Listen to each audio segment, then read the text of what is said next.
Welcome to the journey of success through simplest and target-oriented approach. Like, subscribe, share, target with Professor P's Positive Way.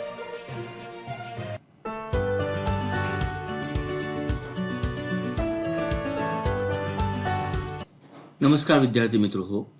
आज आपण सामान्य ज्ञान या सदरामध्ये त्याचबरोबर स्पर्धा परीक्षेच्या अंगाने देखील डॉक्टरच्या प्रिस्क्रिप्शनवर त्यावेळेस आपण जी काही औषधं घेतो त्या औषधावर काही औषधावर आपल्याला RX दिसतं, काही औषधावर आपल्याला NRX दिसतं, काही औषधावर आपल्याला XRX दिसतं. हे सिम्बॉल आहेत किंवा त्यांचा काही लॉंग फॉर्म आहेत किंवा त्यांचा काही मतितार्थ आहेत का, आणि ते कुठल्या कायद्यानुसार डॉक्टरांना लिहिणं किंवा औषधावर लिहिणं कंपन्यांना बंधनकारक आहे, या सर्व गोष्टींचा आपण अभ्यास या सदरामध्ये करणार आहोत. विद्यार्थी मित्रो, हा व्हिडिओ जर तुम्हाला मनापासून आवडला असेल तर तुम्ही मला 4 पद्धतीने थँक्यू म्हणू शकाल.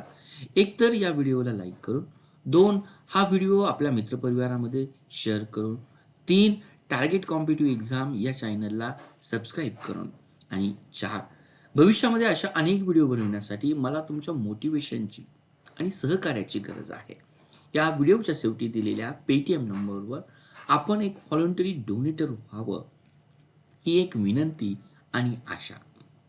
Let's target competitive exam with professor बीज पॉझिटिव्ह वे. सर्वात प्रथम प्रिस्क्रिप्शन काय आहे हे समजण्या अगोदर आपल्याला फार्मसीचं स्ट्रक्चर आपण येतं समजून घेऊया. अर्वाचीन काळी किंवा आपण म्हणूया की अतिशय पुरातन काळी संपूर्ण जगामध्ये फार्मसी आणि डॉक्टर प्रोफेशन कसं होतं याचा आपण कंपॅरिझन करणार आहोत, आणि सध्याच्या काळी काय आहे म्हणजे आपल्याला ह्या संदर्भ आपल्याला इझिली लक्षात येऊन जाईल, किंवा आपण म्हणूया रिसेंट टाईमला काय होतं. तर पूर्वीच्या काळी जे काही फिजिशियन्स होते किंवा जे काही डॉक्टर्स होते, एखादा ज्यावेळेस त्याला पेशंट ज्यावेळेस ह्या फिजिशियन्सकडे अप्रोच होत होता त्यावेळेस हा फिजिशियन्स त्या पेशंटला जी काही औषधं लिहून दिली जात होती, जी औषधं आजच्या सगळ्या काही गोळ्या नव्हत्या, ती औषधं ही बनवावी लागत होती, ती औषधंही त्याला बनवणं काम होतं. त्यावेळेस ते औषधं बनवण्याचं काम, प्रिपरेशन करण्याचं काम किंवा कंपाऊंडिंग करण्याचं काम त्यावेळेस फिजिशियन्स त्याच्याच जवळ असणारा किंवा त्याच्या हाताखाली असणारा जो काही वेगळं प्रोफेशन जे काही होतं त्या वैद्याकडे देत होता. त्यालाच आज आपण फार्मासिस्ट असं म्हटलं जातं, किंवा औषधाच्या दुकानात देत होता जो फार्मासिस्ट होता.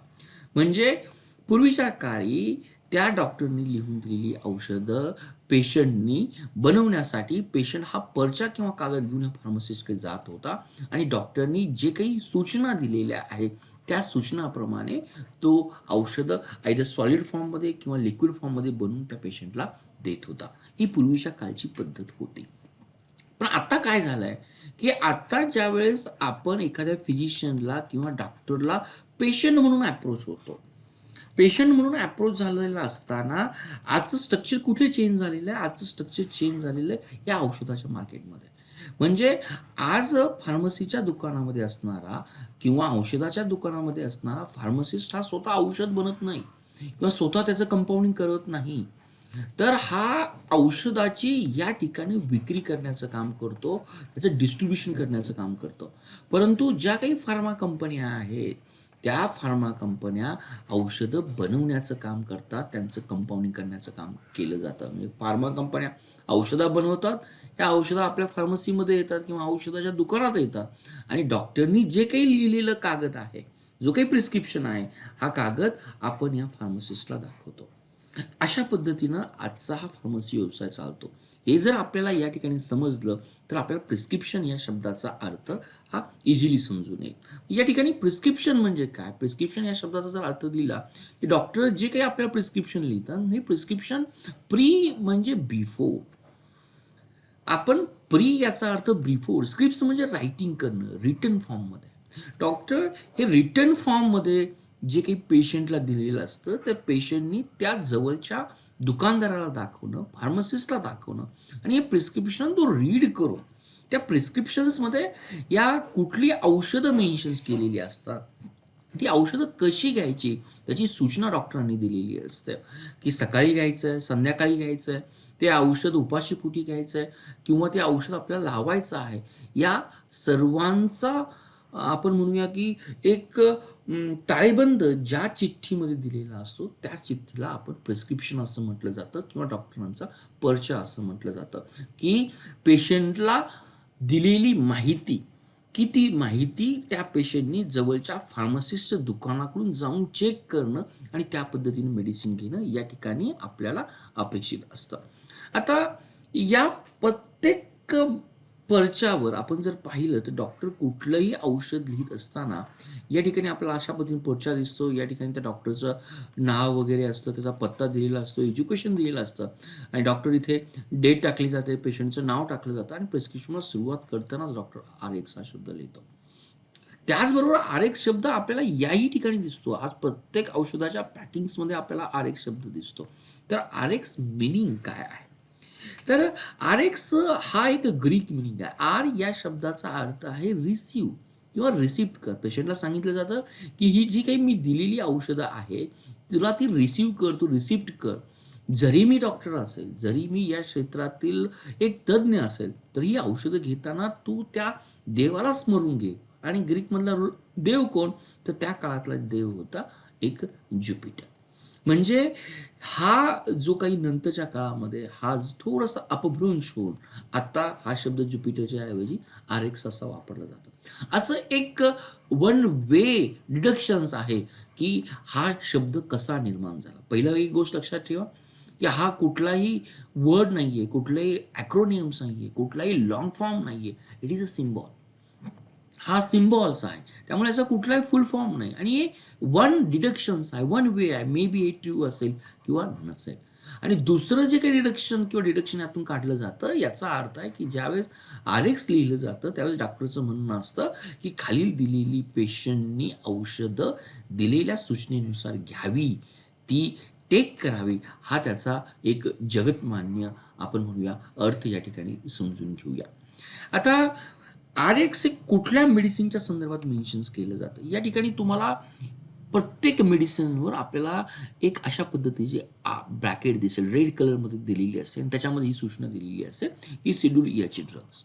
म्हणजे डॉक्टर पर्च्यावर तीच औषधं लिहू शकतात किंवा फार्मासिस्ट तीच औषधं विकू शकतो जी डॉक्टरच्या प्रिस्क्रिप्शनवर लिहिलेली आहेत.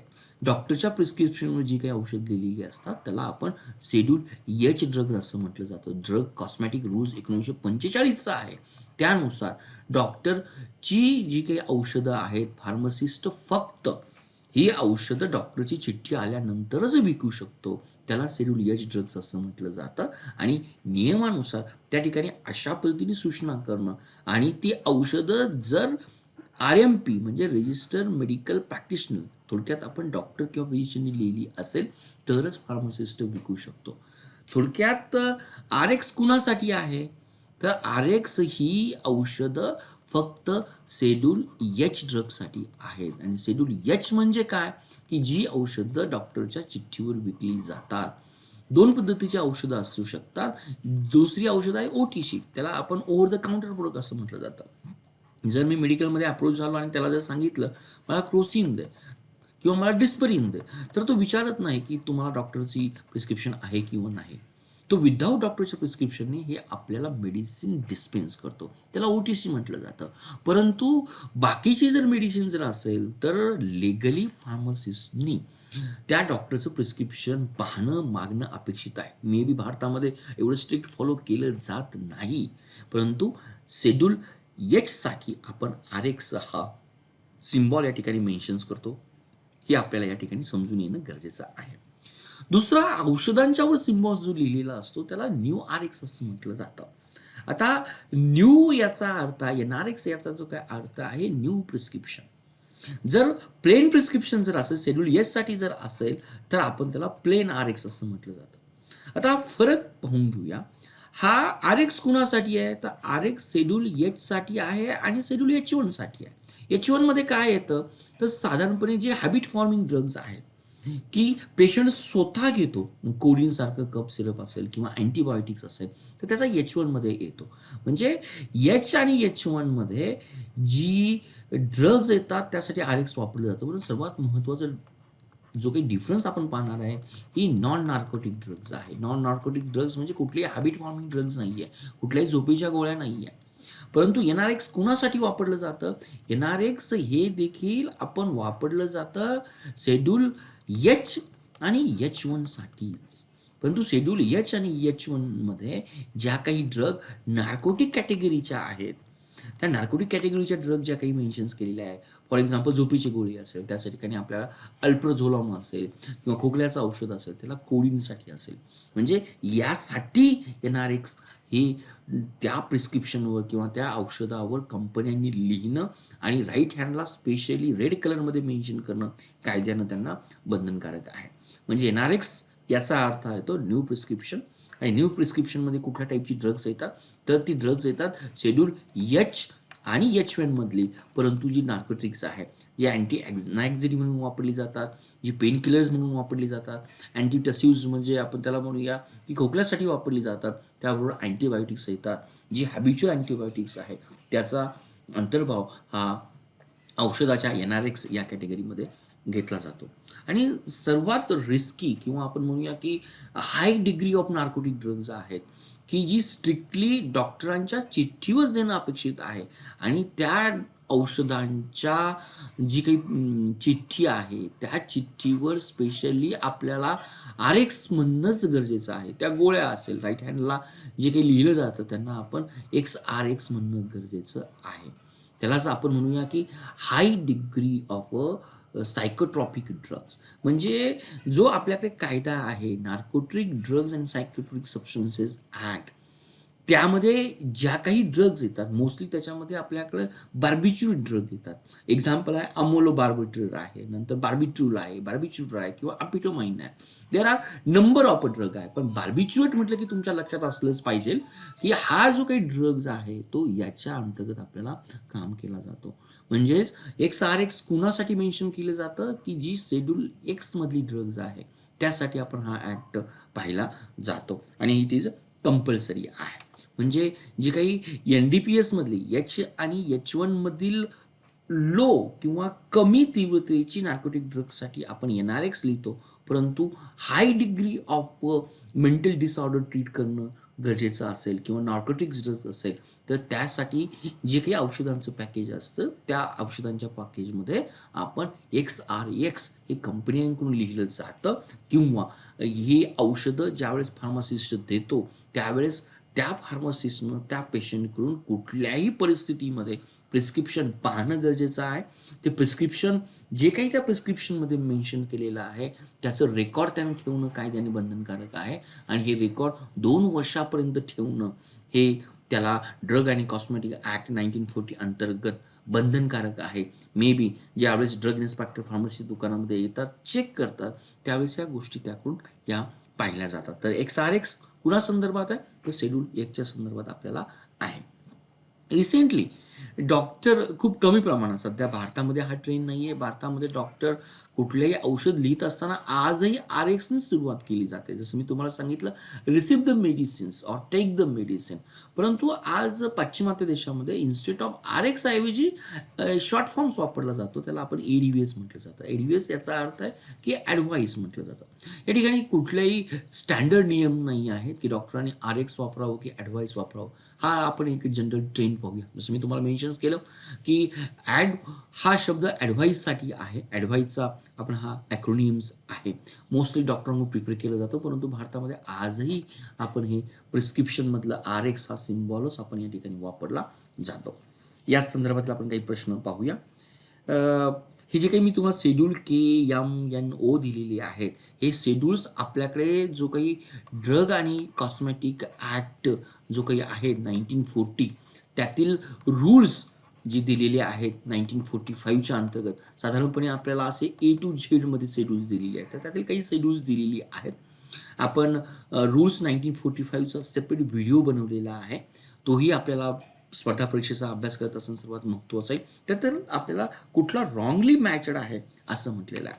तर यातला रॉंगली मॅच जो काही आहे तर आपला ऑप्शन जर तुम्ही पाहिलं तर शेड्यूल एन येईल.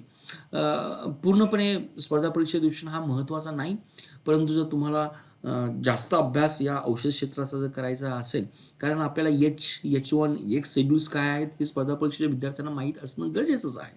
पण त्याही व्यतिरिक्त मला वाटतं हे थोडंसं नॉलेज जर आपल्याकडे असेल, कारण शेड्यूल एन ही फार्मसीची दुकानं आहेत, जी काही रिटेल शॉप्स आहेत जिथे औषधाची विक्री केली जाते त्या संदर्भातील रेग्युलेशनच्या संदर्भातला आहे. म्हणजे मला वाटतं हा जनरल नॉलेजचा डेफिनेटली पार्ट आहे की फार्मसी दुकानाचं रेग्युलेशन ज्या शेड्यूलच्या अंतर्गत केलं जातं तो शेड्यूल्स आपल्याला या ठिकाणी आपल्याला एन दिसतो. म्हणजे याचं उत्तर जर असेल तर आपलं शेड्यूल एन याचं उत्तर या ठिकाणी आपल्याला दिसून येतं. के मेन्शन्स केलेलं आहे ड्रग आणि त्या ड्रगच्या अंतर्गत असणारे मेडिसिन यांचं रेग्युलेशनसाठी आहे. शेड्यूल एम ज्या ठिकाणी औषधं बनवलं जातं त्या कंपनीच्या रेग्युलेशनच्या संदर्भातला आहे. आणि ओ जी काही अल्कोहोल ड्रग्ज बनवली जातात, जी काही डिसइन्फेक्टन्स बनवली जातात तर त्या संदर्भातील रेग्युलेशन सुद्धा शेड्यूल ओ आहे. आणि लास्ट क्वेश्चन जर पाहिला की जे आपण मेन्शन्स केलेलं आहे की RX असणारी मेडिसिनचं पॅकेजिंग कसं असावं, त्या ठिकाणी कुठलं लेबल असावं किंवा XRX मेन्शन करण्यासाठी काय कुठली औषध आहे त्याचं लेबलिंग पॅरामीटर्स कसं असावं, पॅकेजिंग कसं असावं किंवा न्यू प्रिस्क्रिप्शनसाठी कशा पद्धतीनं लेबलिंग करावं, कुठल्या टॉप पोर्शनला काय काय लिहिलं जावं, हे जे काही नियम आपल्याकडे ज्या काही रूल्सप्रमाणे दिलेले आहेत आणि हा रूल्स कंपन्यांना सांगतो त्यातील कुठला सेक्शन्स आपल्याकडे दिलेला आहे. मला वाटतं या ठिकाणी थोडंसं आपल्याला इथे फिल इन द ब्लँक्स पाहिजे होतं, परंतु हा मी ब्लँक्स फिलअप केलेला आहे. तर तो या ठिकाणचा आपल्याला उत्तरही तुम्हाला दिसेल. हे 97 आपल्याकडे आहे.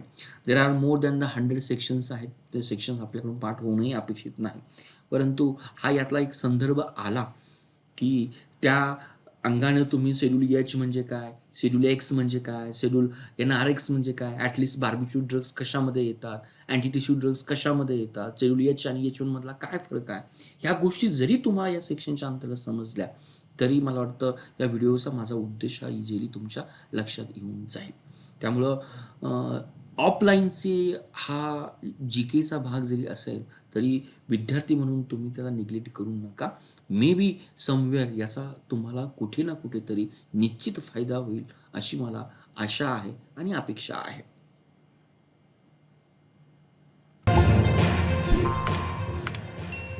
Thank you for watching Target with Professor B's Positive Way. We request you to be a voluntary donator to become our prime and pride motivator.